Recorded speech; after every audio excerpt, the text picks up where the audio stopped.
Welcome to Breast Cancer Conversations, a podcast brought to you by SurvivingBreastCancer.org. I'm Laura Carfang, breast cancer survivor and founder of SurvivingBreastCancer.org, a nonprofit organization providing community, education, and resources to empower those diagnosed with breast cancer and their caregivers from day one and beyond. We share personal experiences and take an uncut look into the world of breast cancer. Welcome to the conversation. In this episode, we take a look at where SurvivingBreastCancer.org has been in 2018 and are raising the bar for 2019. Come on this journey with us. All right, so here we are on New Year's Eve, live in the studio, East Coast time, 5 p.m. And I'm sure as everyone's listening to this and they're gearing up for their New Year's Eve evening, there's a lot to be thinking about. I'm here tonight with our board member, my caregiver, and any other accolades I can provide to this amazing person, William LaFerrier. Handsome dude.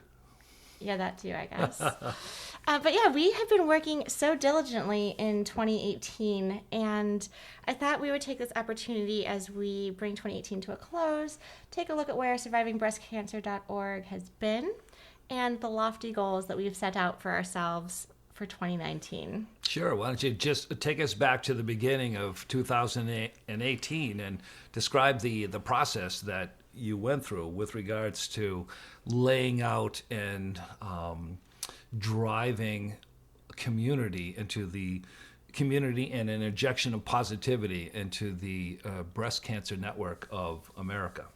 Oh, so I guess the works really started off in October, actually specifically October 4th, 2017, when we submitted the paperwork to become an official organization. Then the holidays came, then it was New Year's, and it was 2018 before a blink of an eye. And we're waiting, and we're waiting, and we're waiting because this paperwork takes forever to actually formalize and execute a nonprofit status. So I actually got tired of waiting. I was fighting breast cancer. I was finishing treatment. I just finished my last round of chemotherapy of Xeloda at the end of December of 2017. And 2018 was the first month, in January was the first month that I started letrozole, which is an aromatase inhibitor that I'm going to be on for the next 10 years to reduce the level of estrogen that I had in my body. And for those of you listening and know anything about any of these hormonal therapies that we're on, it causes a slew of side effects: joint pain, crankiness, mood swings. You literally feel like you're 80 years old on the inside, even though I was, 36 on the outside.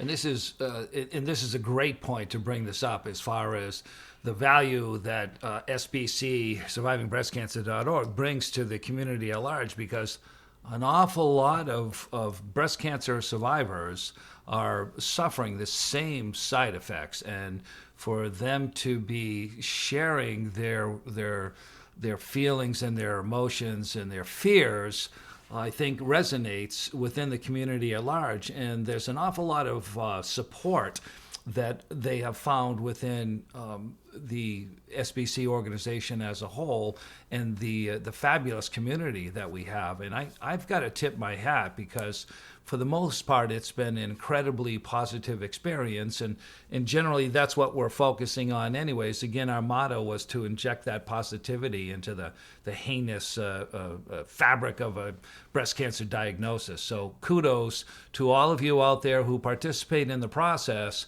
and are willing to share your narrative with all of us within the community, and to make a stab at helping and assisting others, particularly those coming into the program. Yeah, absolutely. And I got tired of waiting because I felt alone. To your point, I needed that community, and I needed to find someone else to say, no, Laura, you're not crazy. It's okay. I feel this way too. So I decided to host my very first Survivors and Friends meet and greet. It was April of 2018. Our organization is based out of Boston, Massachusetts. And I said, you know what, William, let's go to one of our favorite restaurants and host a meet and greet. We'll invite everyone we know who's been part of this journey with us, other survivors, caregivers, advocates, etc., to a local restaurant. We'll order some appetizers, and we will have our very first meet and greet. If nobody comes, we'll call it a date night, and we'll grab some dinner. So that was really the impetus and kind of the line in the sand of getting everything to get the ball rolling, so to speak. And this became our signature event. I was surprised. People came out of the woodwork to attend our very first meet and greet. And from there, we decided, there's definitely a need to have community. So we hit the road.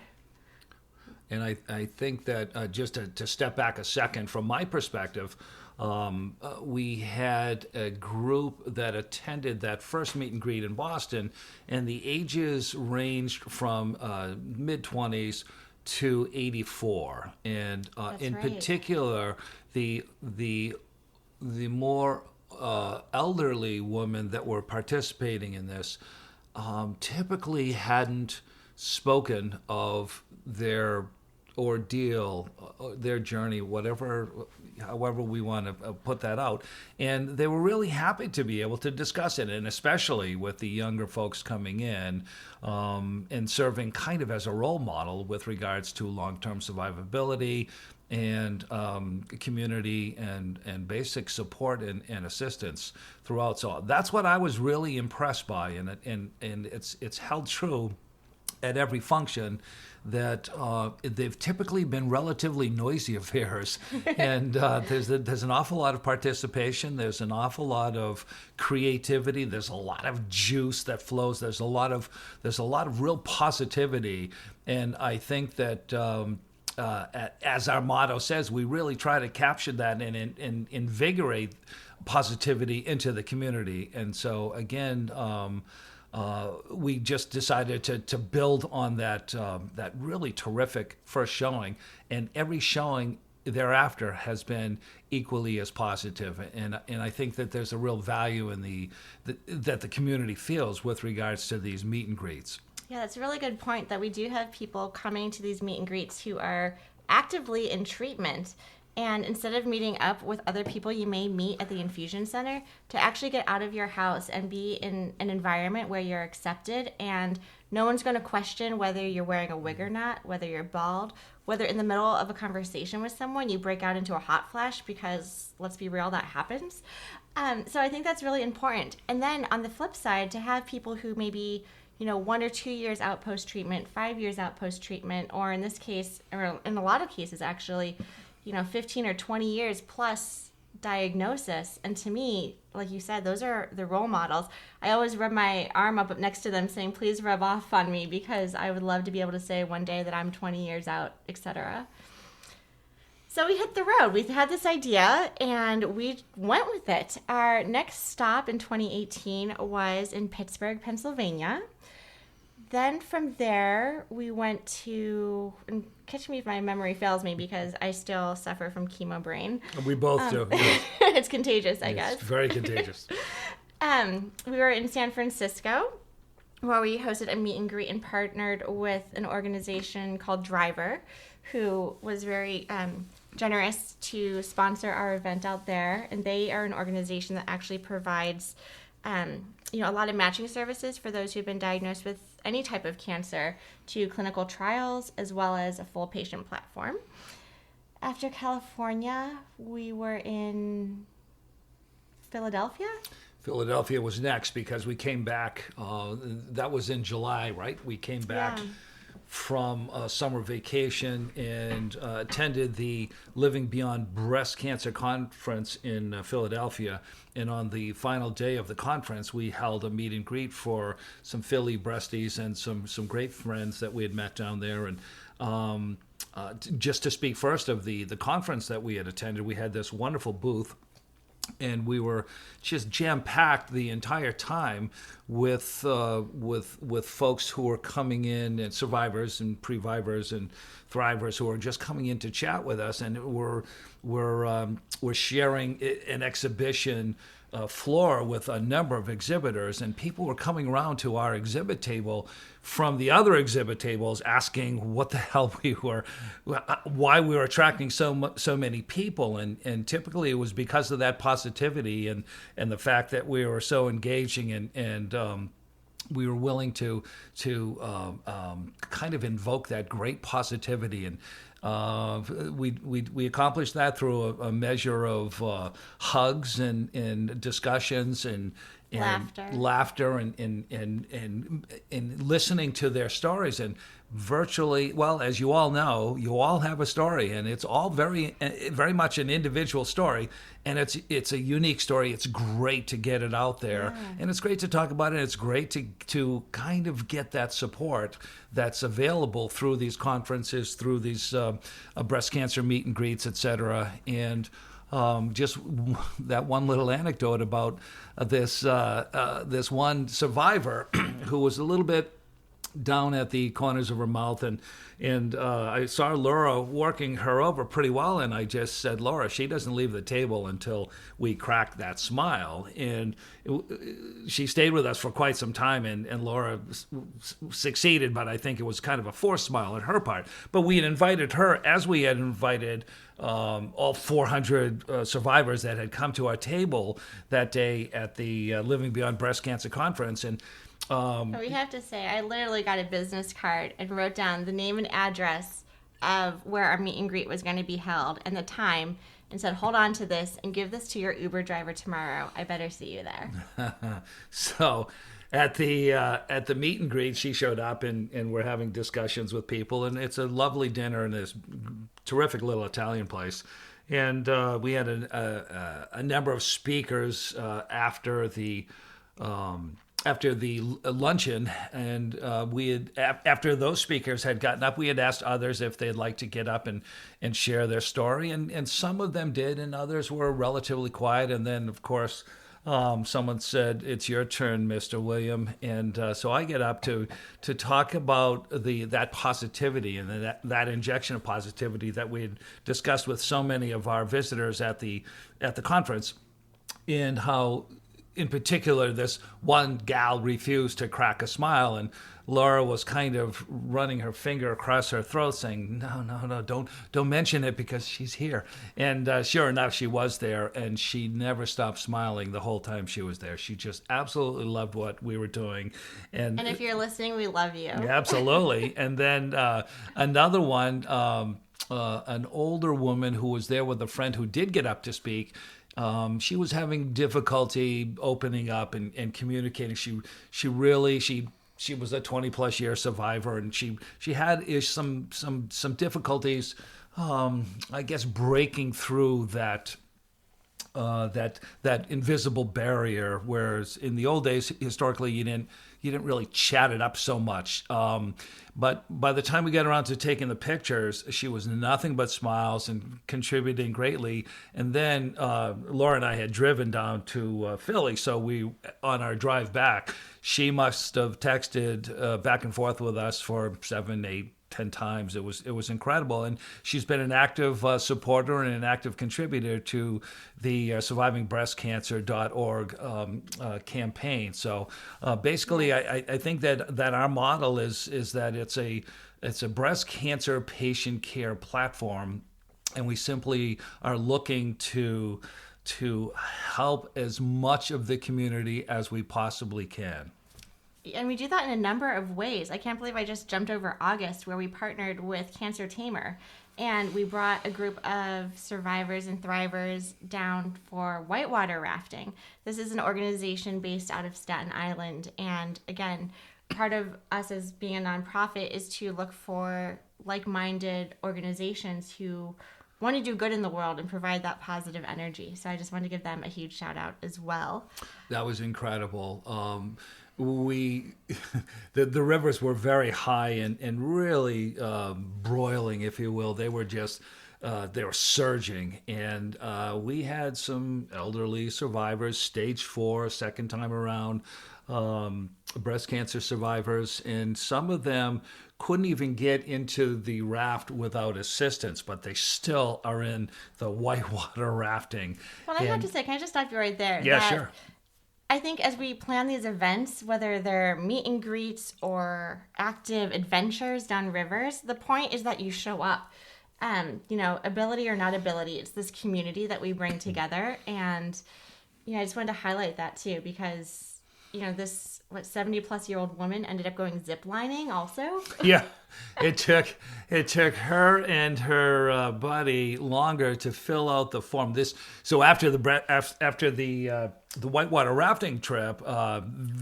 That afternoon, we were doing zip line, and it took a couple of these wonderful, wonderful women longer to fill out the safety form than it did to ride the zip line, and they had so much bloody fun. And then afterwards, we had an incredible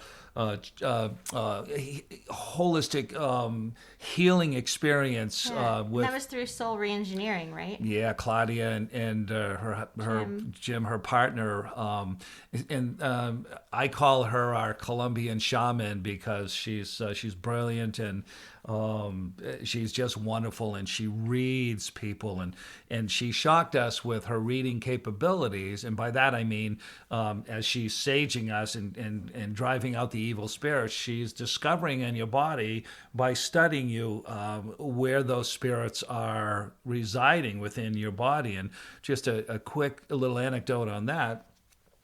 She stopped with Laura, and she had Laura raise her arms, and she was saging underneath her arm. Now, Laura had a number of lymph nodes removed from under her arm, and she hadn't stopped with anyone else. Now, she doesn't know Laura; she's never met Laura, and she was able to ascertain that there were some issues there. Now, due to Laura's age, I'm assuming she also saged her groin area, trying to protect her ovaries and her middle section, etc. And with one of her neighbors, there was a wonderful young woman, had long pants on, and Claudia, the shaman, had stopped at her shins and stayed there, and just stayed there and stayed there and stayed there, and she was cleansing the shin area, and then she rolled up the pant leg, and everyone could see it was nothing but a horrible rash on her legs.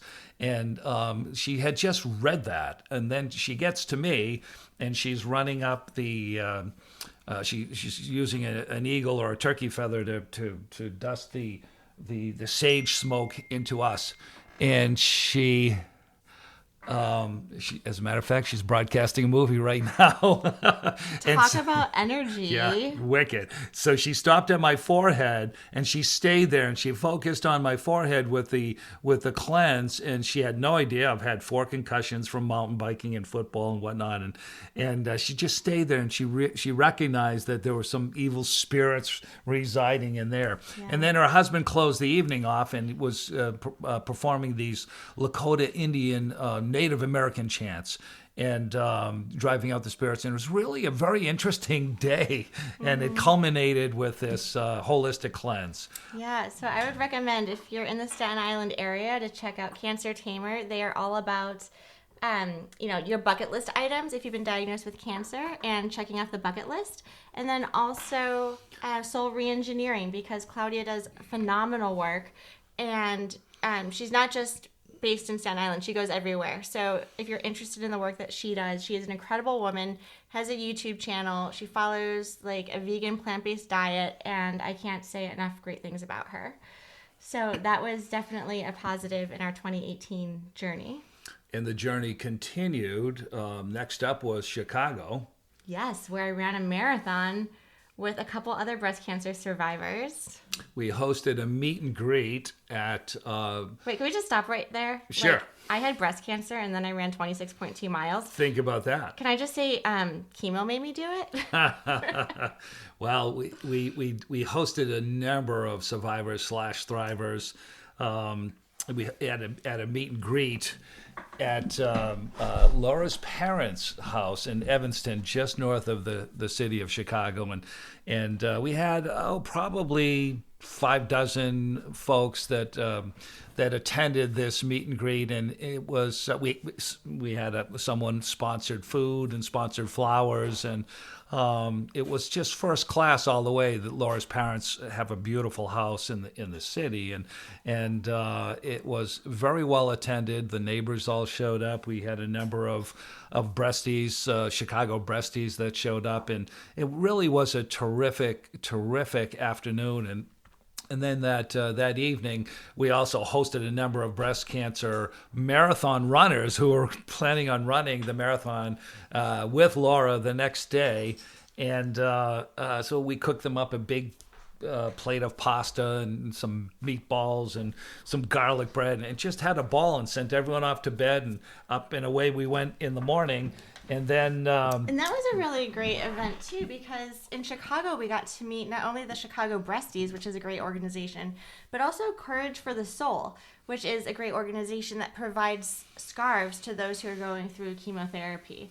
So again, other organizations to look out towards as we're providing resources. Yeah, we brought in a couple of merchandisers as well who were catering to the breast cancer community, and they were making some friends as well, and it was just, all in all, it was a wonderful experience. But then we get up in the morning and we're running early into downtown Chicago. The marathon in Chicago loops around the city, hits a bunch of neighborhoods, and 29 neighborhoods. Oh yeah, I was counting. Oh, good heavens! It was so wonderful, and you were able to, as a spectator, you were able to time. And of course, I'm jumping in Ubers to catch up to Laura and her running mate Nicole, who had done marathons before, and she's gearing up right now for an Ironman. God bless her soul. But God bless her soul. Yeah, another survivor doing marathons and now an Ironman. Again, chemo made her do it. Absolutely wonderful, and she ran step for step of this entire marathon with Laura, and tip of the hat to her. She was I guess she was mentoring Laura on the travails of marathon running. But they ended up having a wonderful time, and when they crossed the finish line, we knew that the race was pretty well over. So but God bless all those runners, and every one of those survivors, thrivers, previvors that attended that session and contributed, and still, thank you, Jill, contribute to this day. Wait, you're giving out our 2019 secrets already? Giving out 2019 secrets as All right. we go. So next up. Are we jumping to 2019 or are we finishing October? Finish up October. Okay, well, I think you guys get the gist, is that we travel all over the U.S. based on where our community is, our community being you guys. So obviously if there's a need for community based on where you guys are, we travel. So as we finished up Breast Cancer Awareness Month in October, we had a huge event here outside of Boston in the Waltham area where we brought in a bunch of vendors, actually. We had the Wellness Warriors host a table.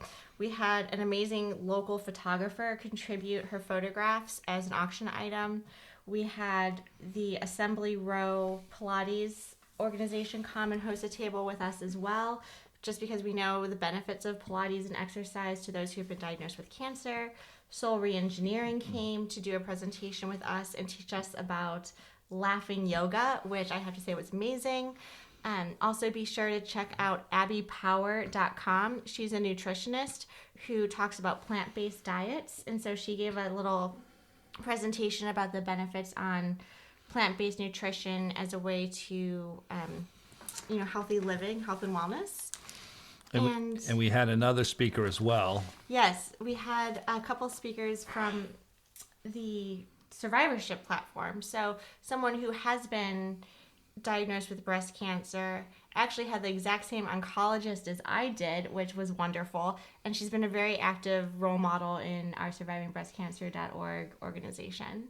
So that was actually a model that we're looking to transition into 2019. Because we go to all of these cities and there's so much momentum day of and leading up to it, and everyone's so excited to meet each other. And then after the event's over, we're kind of like, okay, where are our ambassadors in these cities? How can we continue this energy once the meet and greet is over? So that's been something over the last 2 months that we've really been reflecting on, and something that we are looking to drive into 2019. Okay, let me stop you there.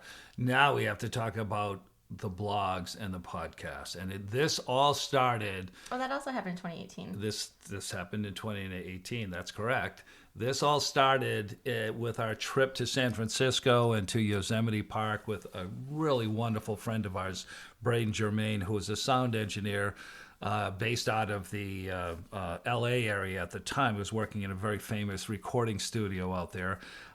He had been a Berkeley student in Boston and became great friends with us.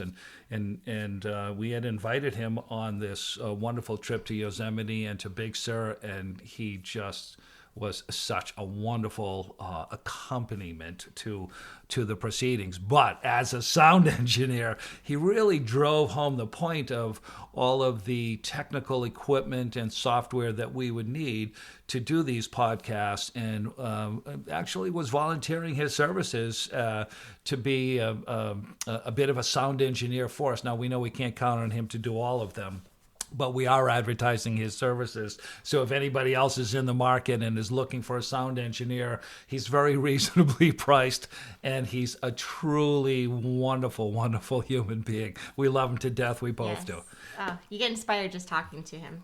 So from that perspective, we introduced blogs and podcasts into the survivingbreastcancer.org community. We started with the blogs, and now we're publishing one blog a week, and we reached out to a number of survivors, some oncologists, some radiologists, but typically they're survivors and previvors all over the world who are contributing. We've got folks in England, in Scotland, and we've got folks all over the United States, and there's many of you. We will certainly refer everyone to the blogs and the podcasts, and we've got 8 in the can right now that the engineer is scrubbing up a little bit from the podcast perspective.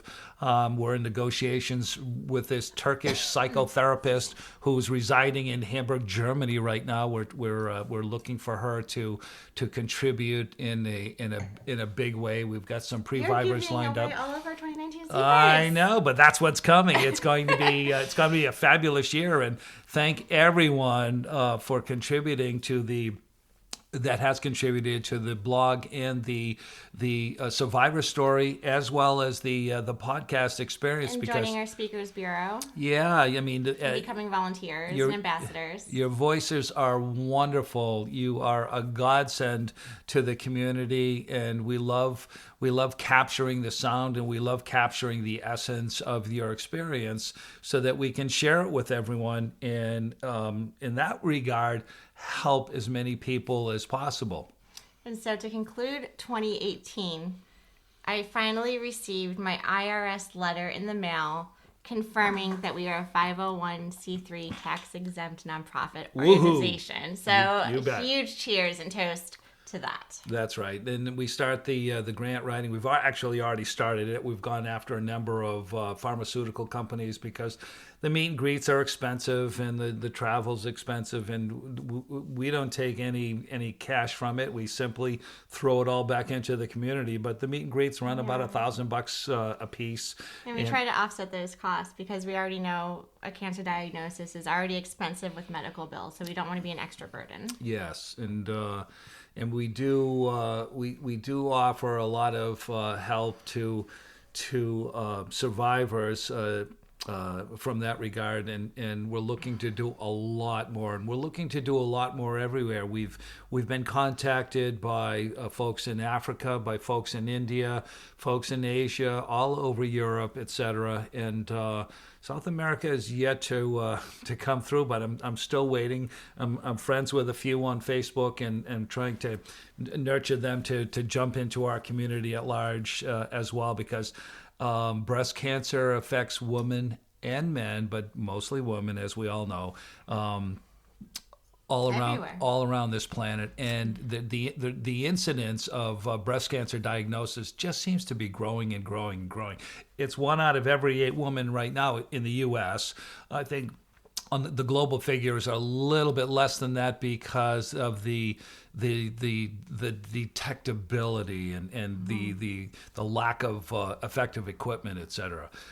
So with that in mind, let's take a look at 2019. Oh my gosh. So the last 2 months, I've been talking to a lot of you about, oh my gosh, 2019 is in the works. 2019 is in the works. We're planning. And I can't believe 2019 is tomorrow. So what's happening, you guys? We are growing and expanding and have raised the bar so high. Can I say I'm a little nervous? This is like the vulnerable side of like the founder who's like, oh my God, we are crossing the chasm, right? We are taking that leap of faith and just doing it, going all in, like we have already, but I guess to the next level. So we have several meet and greets lined up.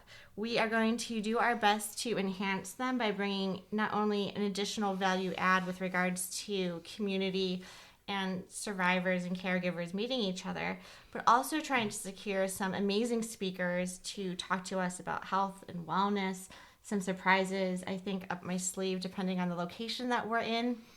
So that's going to be an enhancement to our Survivors and Friends meet and greets. In addition, we are also planning some retreats. So if you haven't been onto our website, which is survivingbreastcancer.org, I would recommend going there now and taking our survey because we're still collecting responses with regards to our up and coming retreats based on location, cost, and the type of information that you're looking to have at the retreats, whether it's calligraphy, meditation, yoga. We even had someone talk to me about doing a mentorship program. So how do you tell your story? What is the storytelling technique? And then how do you mentor others who just got diagnosed? So I thought that was really interesting as well. So we have that coming up in 2019. And in addition, after attending the America's Breast Surgeon Conference in the greater Boston area back in November, we met up with a number of breast cancer surgeons as well as a terrific group of radiologists. I won't mention them by name because they're looking to come on and do a podcast and blog. Great guest speakers. So we're going to keep that quiet until they actually do come on. And we had expressed a desire to these folks to go out and serve the underserved community, to see if we couldn't generate a little bit more of a response, a preliminary response prior to a diagnosis. And we started consultation with that at the Philadelphia Living Beyond Breast Cancer Conference. We had a doctor that approached us and said, hey, listen, I've got a niece out in the Kansas, Nebraska area, and she's got breast cancer and she doesn't know what to do. And we, subsequent to that, we followed up with some of the hospitals in the greater Boston area, Dana-Farber and Beth Israel, et cetera. And they go out there and they work these underserved and economically challenged communities in an effort to really highlight the importance of early detection and the education piece. The education piece, and we're partnering. We're looking to partner with them, and we're looking to get the word out there. We're looking to inject that education, particularly in the underserved communities, so that we can encourage them to.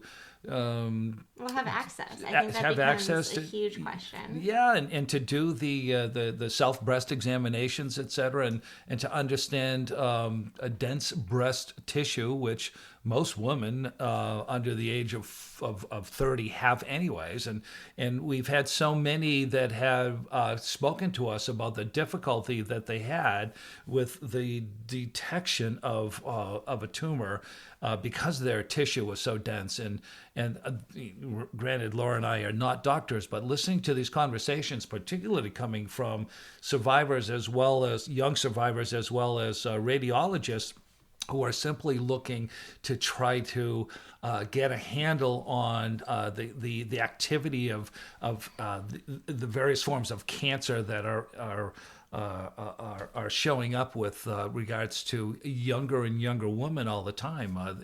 We've met an awful lot of young women as young as 17. I guess the record for youth is 13, but we met a gal who was diagnosed at 17 and had misdiagnosed, right? Misdiagnosed. She had a number of problems, and with that in mind, we thought that we could offer up some education to that community as well, and that's part of one of the grants that we're in the process of writing, trying to get some financial support so that we can make an impact in that, especially in that underserved community. Right, and I think that's really important as we look to 2019. The community piece keeps on growing. We love to hear your stories. We want you to be able to share your stories. So if you're interested in joining us as a guest on our podcast, you help us facilitate education because no one's experience is the same. And I think that is just so enlightening. I talked to somebody else with a very similar diagnosis as myself, and she made very different decisions. And I think that's going to be a very interesting podcast coming up in 2019 as well, where William is going to interview the two of us with the same diagnosis of stage 2B ER positive, BRCA negative. Or I guess mine wasn't quite negative. Mine was statistically insignificant. So I guess gray. But how we made different decisions in all of our options, and not that one is right or wrong, but talking about that decision-making process. Education is a huge piece. So if you have questions with regards to surgery, radiation, chemotherapy, please send them our way because we are going to be interviewing some doctors and would love to have your questions answered. So you can always email me directly at Laura, it's Laura, at survivingbreastcancer.org, and I will take note of all of your questions so that way we can help also enlighten the medical profession about what it's like when we're sitting there on the table. This actually came up when I was speaking to a radiologist, and she had no idea the PTSD and trauma and panic I was feeling going back for my second mammogram after being diagnosed. And all I had to tell her was, last time I was here, it did not end up so well. Can you imagine how I feel right now? Mm-hmm. And I think that's very common. Right, but I don't think from the other end, I didn't think that was top of mind to them. Well, as we've discussed a number of times on a number of these podcasts and blogs, breast cancer survivors have this thought process. It's always resident in their process, and typically it resonates on a daily basis. Yes.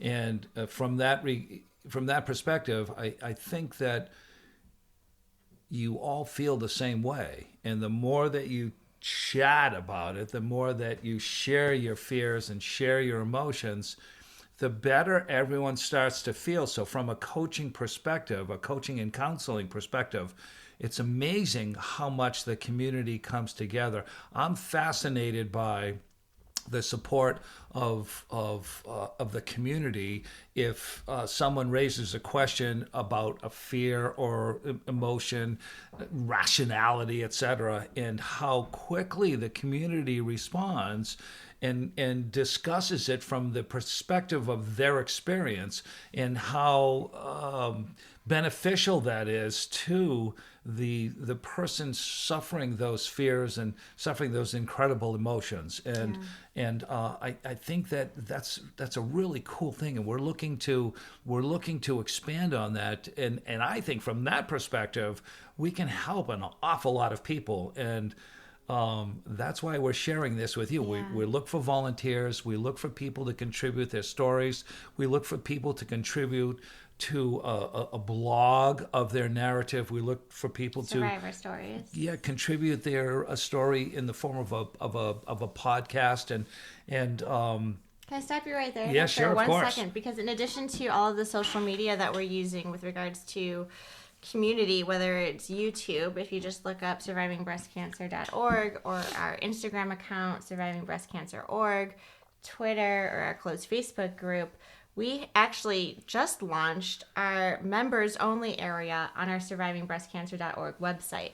So again, it's just one more area for people to connect in a way that suits them. Whether you are a passive listener, passive reader, or a guest blogger or speaker, there's so many ways that we can help educate the population, and I could not be more enthusiastic about, I guess I'm getting ahead of myself, not just 2019, but where this organization is going. So, And where can they find your podcast? Podcast. If you look up Breast Cancer Conversations, and where you get your normal podcasts, whether it's iTunes or SoundCloud, Breast Cancer Conversations, please help promote, because this stuff is really important, and we're here for you. That being said, we'd both like to wish everyone a happy New Year. God bless every one of you. Thank you for such an incredible 2018, and we both suspect that 2019 is going to be just awesome. Yeah. Thanks, Thank everyone. you. Thank you for tuning in and listening to our show. I would like to acknowledge that all of the information on our podcast are from personal experiences and are not a substitute for professional medical advice. You should always consult with your medical care team. I would also like to give a huge thank you to our executive producer, Braden Germain, for making this show a reality. Be sure to follow us on social media. Details can be found at our website on survivingbreastcancer.org. If you are looking for specific topics or would like to be a guest on our show, you can always contact me at laura@survivingbreastcancer.org. Until next time, keep on thriving.